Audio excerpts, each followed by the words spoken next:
Hey, it's Mark Ferguson with Invest for More, and back with another video. Today we're talking about my goals and achievements of 2019 and what goals I've set for 2020. So I like to write an article about this every year on my blog. In fact, I've been doing it since 2013, and I have goal articles with links to all of those on the blog, so I'll make sure I link to that. And then I like to do videos as well, just to give you an idea of my mindset, what I'm thinking, why I set these goals, how I set these goals, and how good or bad I've done the previous year reaching them. Every year I set some really big goals, and I usually do not come close to reaching some of those goals. Some I get close to, and I change goals often as well over the years. So I hope you enjoy this video. I like to give an in-depth overview, that doesn't make sense, an in-depth overview, but an in-depth look at my business and how we got to where we are right now. So obviously I'm in real estate. Right now we've got 26 rental properties. I've flipped almost 200 houses. I think I'm up to like 10 cars now. And have my real estate brokerage, published 8 books so far, I think. Have my blog, have my YouTube channel, have Instagram. A lot of crazy stuff going on. And there's no way I could do that without setting goals, keeping track of them, and having an absolutely amazing team. Have my office, Blue Steel Real Estate. And actually, if you look behind me, more early morning right now, you may catch a glimpse of Nikki walking into work. I know everybody wants to play the Where's Nikki game when I show my house flip videos, and sometimes she's hiding them, so this can be one of those times. Maybe I'll finish before she gets here, maybe not. We'll have to see. All right, so I said I'd make big goals, so real quick I want to go over that before I talk about 2019. I took Jack Canfield coaching like 6 years ago. It was an amazing process, but they really taught me to make big goals, things you don't think you can reach because it pushes you farther, makes you work harder, and you work all the way through the year. So I've set smaller goals before, goals that were kind of easy, and you reach them, and then it's like 3/4 of the way through the year, like, well, what do I do now? You slack off even though you tell yourself you won't. It's really important to set big goals, and it can be scary, but it can be amazing for your business as well. But you have to get it into your head that it's not the end of the world if you don't reach those goals. The goal, the overall strategy is not to reach all your goals, is to make yourself and your business better. So the goal is just a tool to do that. It's not the overall thing you're looking to do. The overall thing you're looking to do is have a great business, great people, great life, all that good stuff. All right, so 2019, we'll start with my house flipping goal. I think I wanted to flip 36 houses, and we flipped 23. So I was way off on that one. However, I'm okay with that. And we learned a lot this year, in previous years and last year. I should say last year, not this year. We may have been taking on projects that weren't quite good enough or too many projects just to reach that goal. And it may have hurt us more than it helped us if we do fewer projects. And something else that also happened this last year is we got rid of at least 2 contractors, maybe more. So we're trying to flip more houses with less people, which did not work very well at all because we already had kind of a log jam of properties because we didn't have enough contractors. So we have changed the way we hire contractors. We now have full-time employees who we pay, and we use contractors as well. I love having the full-time people. They work for us only. You can send them anywhere we want. It's amazing. But there's only certain people you can hire in that way. You have to be able to trust them because we can't keep track of them all the time when they're working on houses. And we actually had one contractor we hired full-time this last year. Worked for us for maybe 6 months that way. Didn't work out. He was not keeping track of his hours. He wasn't working. He started his own landscaping business and didn't work for like 4 days because he got behind on landscaping. And we had to tell him, hey, your priority is not your side business. Your priority is your job that we're paying you to do. So he went back to a contractor status, worked on a couple houses, and things just went downhill from there. So that was one of the contractors we recently had to let go. Another one we've had to let go just because of work issues as well. A lot of people think we're getting rid of contractors because they cost too much or they're too expensive. And that's part of it. If a contractor keeps getting more and more expensive, and we don't make any money, we can't do this business. But most of it is getting the work done quickly and kind of being on the same page with what we expect. And we find that some people just push the envelope farther and farther and farther on what they can't do on a house as opposed to what we're expecting them to do. And we just get to a certain point after so many warnings and talks that it's better to part ways. So for this next year, even though we're so far behind in our goal last year, we're going to go for 45. No, just kidding. We're not going to do that. We're going for 15 flips this year, which might seem crazy. It seems crazy to me to do that few, but that's my goal. And the reason for that is I want to focus on other things, commercial real estate, buying rentals. And I think if we do fewer, we can get them done faster. We have less exposure to a market that might be changing. We can use the contractors we really like. There's less stress for everybody. We have more resources to do other things. So we're actually decreasing the amount of flips we want to do by a significant amount. So we'll see how that works. We still have like 12 going right now, 12 or 13. So if we just get those sold, then we'll be close to that. We buy a few more, sell those. We'll be close to that as well. But I'm really making sure I only buy really, really good deals too, to keep those margins up. All right, so for rental properties, this has been probably the most exciting thing I've done in my whole career, even though they might seem boring to a lot of people. And in fact, my whole blog kind of started in 2013, Invest for More, it's FOUR, MORE.com. I wrote a plan to buy 100 rental properties by 2023. So the blog started before that, but that first really popular article started in that first year. And I went through every year how many properties I would have to buy to have 100 properties by 2023. And at that time, I was thinking I would be buying single family homes kind of in the $100,000 to $120,000 price range. I'm located in northern Colorado, and that's what prices were back then. And they'd be renting from $1,200 to $1,500 a month. So I bought 16 residential rentals from 2010 to 2015. Did not come close to kind of matching that plan, but the plan was incredibly motivating, incredibly popular. Talked a lot about my mindset, and that's still on the blog as well, so we'll link to that, or just search Invest for More in 100 properties. But along the way, I kind of learned how important it was to write down all of that stuff. And it's funny because on Instagram, I've posted pictures of like all my chicken scratch scribbles of that plan written out like 3 different times before I published it online. And just that act of writing out that plan, going through the numbers, doing it by hand, seeing how it all lined up was so just motivating for me. It was amazing. So that plan obviously has not come to fruition for a number of reasons. One, prices in Colorado have almost tripled, which makes it very hard to buy rental properties. Rents have not kept up at all, so those same properties I was buying for $100,000 are now like $250,000 or more, and they rent for $1,700 or $1,800. So you can see the rent to value ratio is way off, and they still need work. So I stopped buying residential rentals, started buying commercial rentals. So my goal in 2019 was to buy 2 $750,000 each commercial rental properties. Now, I did not do that. But what I did do was I bought 4 commercial properties that have a total value of $1.335 million, something like that. So if I look at just the monetary value, I came really close to meeting my goal. It was just with 4 properties instead of 2. So I love commercial rentals. We bought 10 now, I think, either 10 or 11, but some of them have multiple units. Some of them have multiple houses on the same property, but 10 kind of total properties. One of them is this 68,000 square foot building I'm doing this video from right now, where my office is. That's an amazing deal.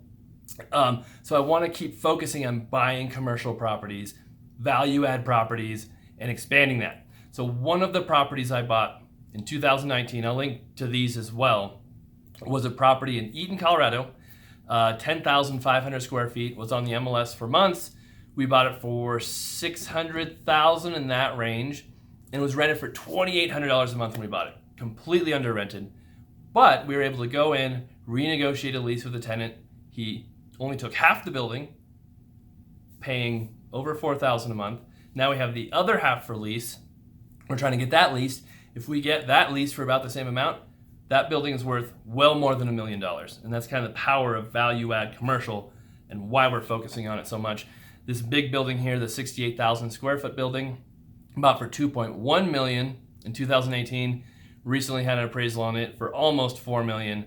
Because of leases we added, value add, that same idea. That's why I want to focus on commercial, because we can flip 10 houses, make a couple hundred, few $100,000. That's great.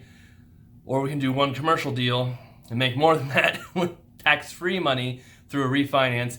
And we also have cash flow coming in every month, and it makes money for us the rest of our lives. So still want to flip houses. I still like seeing that income come in, but there's so much opportunity in commercial real estate. I really want to focus on that too. So for 2020, I've been thinking about what goal I want to do, and I've decided to do a square footage goal, which is totally different, I know. But I want to buy at least 50,000 square feet of rental space. So that's interior, not land, interior commercial or residential if I find a good deal, rentable space. And that kind of plays into my new other plan, which you'll be seeing soon. I decided to make a goal to buy 1 million square feet of rental properties. So I have 120,000-ish now, in that range. And by 2029, I want to have 1 million square feet of commercial rental space, residential rental space. And that would be pretty amazing. So I've kind of had to take that big goal and break it down year by year to see what I needed to buy each year. And 50,000 is a good starting point. I'll probably increase that each year. But so that's my commercial rental goal. One big building could do it, or smaller buildings. But it's still going to be tough because I think we bought 20,000 square feet or so last year. We'll see how 2020 goes. All right, still going. My real estate brokerage, Blue Steel Real Estate, started that in 2018. For 2019, I basically did not have a goal for it. And I'm doing the same thing this year. And we achieved that goal. So the reason I'm doing that, I've talked a lot about focus and staying on track, and I get really easy to jump and do other things. That's why I stopped doing my podcast. I just had too much going on. And with the real estate brokerage, I have all these big plans, want to hire all these agents, make all this money, but then that distracts from my investing or my flipping or my other stuff going on my blog, and I just can't do everything at once. So for the brokerage, I have a core of really awesome people here who are agents, but who also help me with different things, the blog, property management, house flipping, etc. And so really, I want to keep the brokerage breaking even. That's about it. Really, I just want it to help with my business and everything we're doing. But I'm not looking to hire tons of agents to put tons of resources in it and do that thing. We have had a number of new agents come through, and we have spent time and money training them, and it just has not worked out. Either they didn't like me, they didn't sell any houses, they didn't kind of follow what I tell them to do, or something else happened. So instead of spending those resources on new agents, grooming new people, we're focusing it on my own investing, which may be selfish, but we help a lot of other people in that area as well, and there just isn't time to do the agent thing right now. So I'm okay with that. So for 2020, I have no goal for the brokerage either. Sorry about that. All right. Another thing I didn't really have a goal for in 2019 was exotic cars. So I talk about that a lot. I know some of you think, oh God, we have to hear about his cars again. Other people are like, why don't you show more cars? So try to find that happy medium. It's mostly a real estate channel, but we do show cars once in a while because it's a passion of mine. It's been hugely motivating. I know one of the main reasons I've been so successful is because I love cars and they're really expensive, and I know I have to make a lot of money to buy those cars. Buying a Lamborghini Diablo was a huge goal that I wrote about as well on my blog, and you can see and I have videos of it. It was incredibly motivating. And since then, I've bought a 1981 Aston Martin V8, a 1998 Lotus Esprit, and I think that's it. But I also have a 1986 Porsche 928 I used to have, a 91 Mustang 5.0 that was my daily driver for 10 years, 7, 8 years, something like that. Has a supercharger I actually put on myself. I had a mechanic check it out. Don't worry, I'm not that confident. But love that car. I still have it. Amazing car with 150,000 miles. Never had the heads off. Supercharger for 80,000 miles. That thing's a champ. But I sometimes make goals to buy cars. Sometimes I don't. This last year I didn't. I said if the right deal comes along, I'll buy one. And I did end up buying one.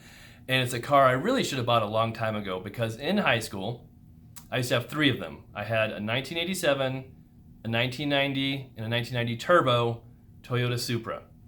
And I love those cars. I always loved the twin turbo models, but could never afford one. And finally I decided it's time to get a Supra.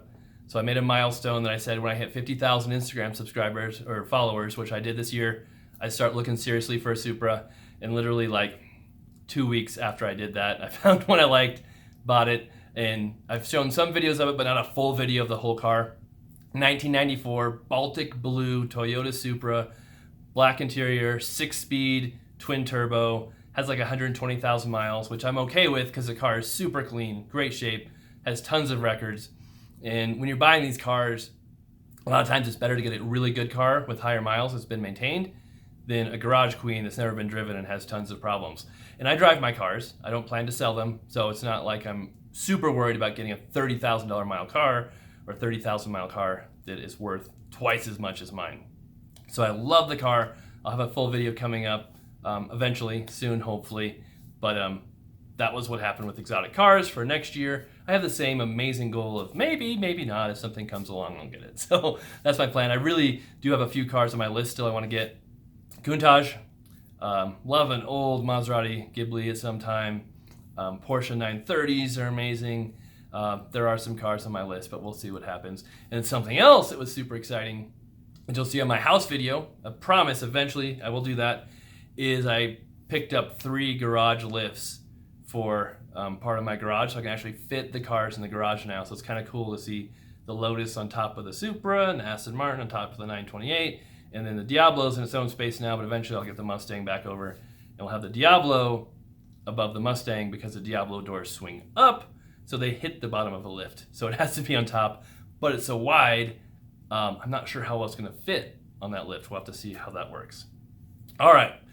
Finally, you guys may have had a peek, or maybe that's Carrie, we'll see. My goals for the blog, books, things like that. So I had a goal to write 3 books. In 2019, I wrote 2. But that's okay. And I actually, technically, that's not entirely true. I actually wrote 3, I only published 2.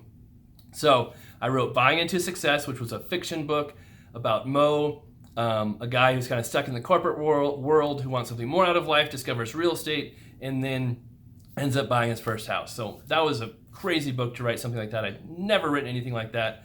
And I wrote it to help kids, young adults, people just trying to get started. It has tons of information on how to actually execute a deal, not just like fluff and overviews, but details on how to buy a house.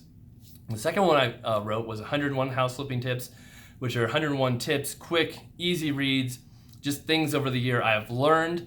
And I really like that book because people can just look at it real fast, reference things really quick, and it's small, cheap, affordable. So that one. The third one I did finish, but I decided not to publish yet. I don't know why, but I didn't feel like the right time. So we may publish that this next year. We may not. So did 2 books. We have 8 total. So we got Build a Rental Property Empire, Fix and Flip Your Way to Financial Freedom, How to Change Your Mindset to Achieve Huge Success, How to Make It Big as a Real Estate Agent, the 101 House Flipping Tips, Buying Into Success, the book on negotiating real estate I wrote with Jay Scott and Carol Scott, and Bigger Pockets publishes that now, and then How to Buy a House, which is all about the basics of buying a house. I think I got them all. But they're all on Amazon, they're all ebook form, they're all paperback form, and then 4 of those are also audiobooks, so check those out. For 2020, I have at least 1 book, maybe 2 books I want to write, and that's in addition to the one I already wrote.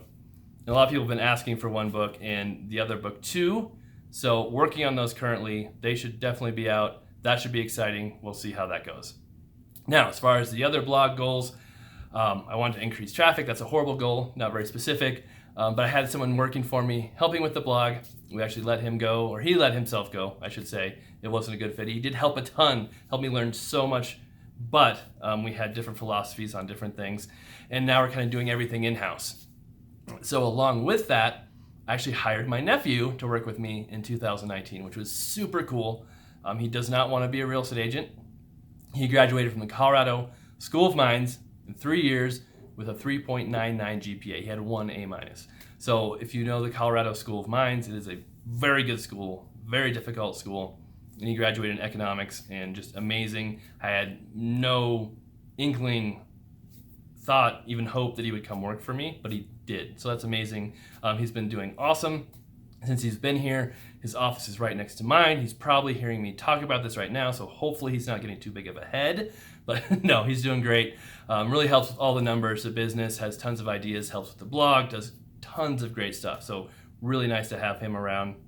Justin still works with me. He's been here since 2013, since I went off on my own. He's still amazing. Carrie helps with our admin. She's an agent as well. Barb is an agent and property manager too. Of course, Nikki, my project manager. Everyone does amazing stuff. All right, so for next year for the blog, I don't talk about it too much on here, but the blog does fairly well and YouTube does okay. You know, we make from $15,000 to $20,000 in revenue a month, usually, from the blog, from some of the coaching programs I have, from books, from YouTube. YouTube doesn't make much, like $1,000 to $1,500 a month, but it does some stuff. But I want to have a $50,000 a month from the blog in 2020. So we'll see how that goes. A lot of that comes from my coaching programs, and I might have something new coming out on that front as well. We'll see. I don't know how much time I have to get all this done, but that might be something pretty exciting. My current main program that is the most popular is a complete blueprint, which comes with massive amounts of information, videos, conference calls with me every month, email coaching with me, and then I just completely redid all the information last year at the end of 2019. So it's all fresh, has some commercial stuff in there. That is on Invest for More. Just go to investformore.com/blueprint. You can learn all about it. I try to make it affordable too. It's not like a $10,000 or $5,000 or even $2,000 coaching program. It's very affordable. So we'll see what happens next year for the blog, those goals. But yeah, I think a $50,000 a month is attainable. We shall see. All right. Finally, some of my personal goals. I don't post a lot of these or how much money I want to make every year because I try to keep some things to myself, very tiny little things.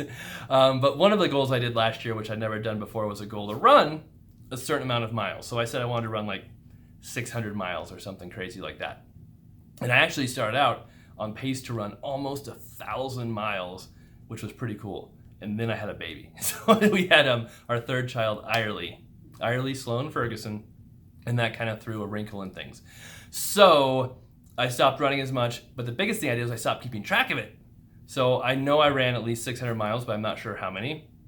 And that just kind of showed how having the small goal really affected my mindset and what I had to do, because I knew I was going to reach it, I was going to get there, and I really slacked off and stopped doing it. So I'm really trying to run more, do better with my goals of running, keeping track of that, and my weight too, because when I had a kid, I gained a few lbs that I didn't need. So every day now I'm tracking how much I weigh in the morning and if I worked out or ran and how far I ran. And just doing that keeps me accountable and helps so much. So we'll keep doing that. And then for next year, don't really have too many other personal goals I want to share, but I do have some that I kept track for myself. So we'll see how those go. And if I want to share them or not. If you guys are on Instagram already in the Invest for More page, I share a lot of those and a lot of everyday things all the time. So check that out. And we have a lot more information there. All right, so like I said, I'm coming out with an article on my goals. It'll be out by the time you guys see this video. I'm looking at it right now just to make sure I did not. Oh, my book goal. That's right, one last goal. Reading books. I had a goal to read 12 books last year. I think I read like 13 or 14. That may not seem like that many books, but 4 of them were almost 1,000 pages. So I don't just read business books, I read novels, really cool stuff. So like The Fountainhead was one I read, which is an amazing book from the 40s, but it's very long, almost 1,000 pages. Next year, I think I want to read 15 books. I up my goal a little bit, but some of them will be big, some will be small, and everything in between. All right, that is all I have for this video. We have a contractor meeting coming up soon that Nikki's running, where all our contractors come in. We talk to them, tell them what they're doing right, what they're doing wrong, how to improve, and kind of give them a slight warning that if they aren't doing good, they might not be with us anymore. So we've done that a few times. We'll see how that goes. We'll have many more videos with our flips, rentals, advice, all of that coming up as well. Thank you guys for all your support and helping me by doing these videos, by commenting and liking them. That keeps me going and keeps me motivated. Thank you to all the subscribers. It's been an amazing 2019. Hopefully it's another amazing 2020. We'll see. And I'll keep doing these videos that show you guys what's going on, what's happening. Thank you a ton. Happy New Year. And we'll be back with more soon.